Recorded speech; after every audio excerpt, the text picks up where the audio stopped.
Sarah stared at her reflection in the bathroom mirror, her 49-year-old face showing the weight of a decade-long marriage that had slowly transformed from partnership to something she barely recognized.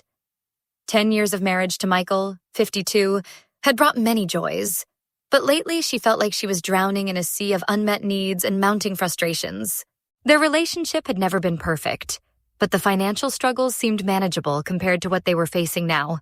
Sarah had never had biological children of her own, while Michael brought 2 young adult children from his previous relationship into their blended family. She had embraced the role of stepmother with open arms, finding fulfillment in nurturing relationships that weren't bound by blood. Michael had always been the gentle type, never the stereotypical strong, muscular man that some women craved. He possessed a quick wit and charming personality that drew people to him like a magnet. Friends and coworkers genuinely enjoyed his company, and his humor had been one of the qualities that first attracted Sarah to him. But behind closed doors, their intimate life told a different story. The bedroom had become a source of deep frustration for Sarah. Michael's approach to intimacy was soft and tender, filled with gentle touches and sweet gestures that, while loving, left her feeling unsatisfied and yearning for something more passionate. She craved intensity, needed to feel desired and pursued with fervor, but his naturally gentle demeanor meant their physical connection lacked the fire she desperately needed. When Sarah finally gathered the courage to address this elephant in the room, Michael's response cut deep. He insisted it wasn't fair that he always had to be the one to initiate intimate moments, turning the conversation away from her needs and back to his own perceived burdens. The conversation left her feeling unheard and more isolated than before.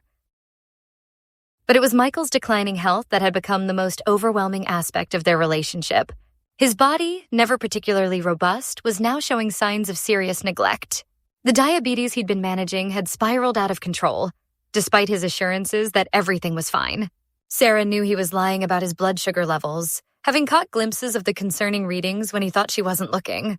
The wounds on his feet were perhaps the most visible and heartbreaking symptom of his deteriorating condition. These diabetic ulcers, slow to heal and prone to infection, served as a constant reminder of how his body was failing him. Sarah watched helplessly as the man she married seemed to be disappearing before her eyes, his muscles atrophying and his skin becoming loose and saggy. His balance had become so poor that simple tasks like walking upstairs or getting out of bed required careful coordination. Sarah found herself constantly worried about him falling, especially when she wasn't home to help steady him. The irony wasn't lost on her. She dealt with similar health challenges in her professional life as a healthcare worker, and now she was essentially providing the same care at home. The most frustrating part was Michael's resistance to seeking proper medical attention. He would make promises with such sincerity that Sarah's heart would lift with hope, only to have those promises crumble into empty words. He would swear to make appointments for testosterone testing, knowing that low levels might explain his lack of energy and decreased muscle mass. He would promise to see specialists about his diabetes management, to get proper wound care for his feet, to take his health seriously. But weeks would pass, then months, and nothing would change. The appointments were never made, the tests never scheduled, the promises nothing but vapor. Sarah began to feel like she was living with a stranger who wore her husband's face but had none of his former determination or self-care. The emotional toll was crushing.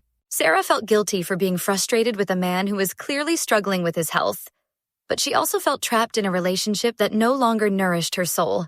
She worked long hours caring for patients, using her energy and compassion to help others heal, only to come home to a partner who seemed determined to let himself waste away. The physical attraction she had once felt was fading, replaced by a mix of concern, frustration, and something dangerously close to resentment. She didn't want to hurt Michael's feelings. He was still the funny, kind man she had married, but she also couldn't ignore her own needs indefinitely. Sarah felt caught between love and self-preservation, between being a supportive wife and maintaining her own emotional and physical well-being. The thought of leaving felt cruel, but the thought of staying felt like slowly suffocating. She wondered if other women in similar situations felt this same crushing weight of responsibility mixed with longing for something more. Every night, as she lay next to Michael listening to his labored breathing, Sarah wrestled with an impossible question. How long could she continue to sacrifice her own happiness for someone who seemed unwilling to fight for his own health and their relationship? What would you do in Sarah's situation? How do you balance love with personal needs when health issues complicate everything? Share your thoughts and feelings in the comments below.